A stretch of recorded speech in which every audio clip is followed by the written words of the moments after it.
નમસ્કાર, જય શ્રી કૃષ્ણ મિત્રો, સ્વાગત છે તમારું અમારી આ ચેનલ પર। આજે આપને આ વિડીયોમાં જાણીશું સવારે આમાંથી કોઈ એક વસ્તુ જોવા મળે તો શુભ સંકેત મળે છે, માતા લક્ષ્મીની તમારા પર કૃપા બની રહેશે, આખો દિવસ સારો જાય છે।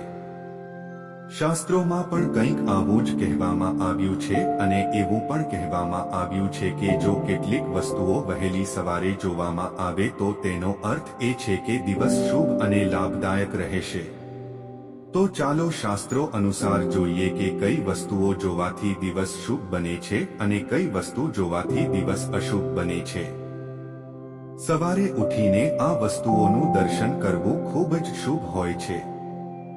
વહેલી સવારે સુંદર સ્ત્રીને જોવી ખૂબ જ શુભ માનવામાં આવે છે। જો તમે ઘરનો દરવાજો ખોલો છો અને તમારી સામે લાલ વસ્ત્રમાં કોઈ સુંદર સ્ત્રી દેખાય છે તો તેનો અર્થ એ છે કે આજે તમને લાભ થવાનો છે અથવા કોઈ મોટું કામ થવાનું છે। જો તમને સવારે ઉઠતાની સાથે જ વેદ જોવા મળે અથવા પુરુષોને વેદનો પાઠ કરતા જોવા મળે તો દિવસ ખૂબ જ શુભ છે। જો તમે સવારે ઉઠીને દરવાજો ખોલતાની સાથે જ ગાય જુઓ તો તે શુભ સંકેત માનવામાં આવે છે। જાગવાની સાથે જ ગાયનો અવાજ સાંભળવો એ પણ શુભ શુકન માનવામાં આવે છે। શાસ્ત્રો અનુસાર સવારે કોઈ પણ ગાયનું દર્શન કરવું શુભ હોય છે, પરંતુ જો કાળી ગાય જોવા મળે તો તે શ્રેષ્ઠ છે। સવારે આંખ ખોલતાની સાથે જ જો તમને આગ દેખાય તો તેને શુભ શુકન માનવામાં આવે છે। આ તમને દિવસભર ઉર્જાવાન અને સક્રિય રાખે છે। શાસ્ત્રોમાં કહેવામાં આવ્યું છે એટલે કે હથેળીમાં લક્ષ્મી, સરસ્વતી અને ગોવિંદનો વાસ છે। એટલા માટે જો કંઈ ન થાય તો સૌથી પહેલા સવારે ઉઠ્યા પછી નિયમિત રીતે હથેળીને જોતા રહો, તેનાથી ખરાબ અસર દૂર થાય છે અને દિવસ અનુકૂળ બને છે। વહેલી સવારે હવન જોવાનું પણ શુભ અને શુભ માનવામાં આવે છે। ચાલો હવે જોઈએ કે શાસ્ત્રો અનુસાર સવારે કઈ કઈ વસ્તુઓ જોવા અશુભ છે।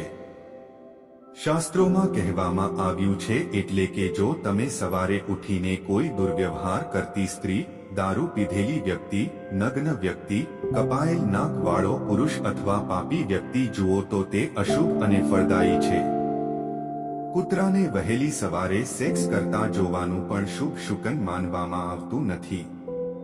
એવું માનવામાં આવે છે કે જો તમે વહેલી સવારે અથવા કોઈ મહત્વપૂર્ણ કામ પર જઈ રહ્યા છો અને તમને કોઈ અંધ વ્યક્તિ એટલે કે જેની એક આંખ નથી તો તે એક અશુભ શુકન છે। એ પણ યાદ રાખો કે સવારે કોઈને એક આંખ ન બતાવવી, કારણ કે એક આંખ દેખાડવી એ જોનાર વ્યક્તિ માટે સારી નથી।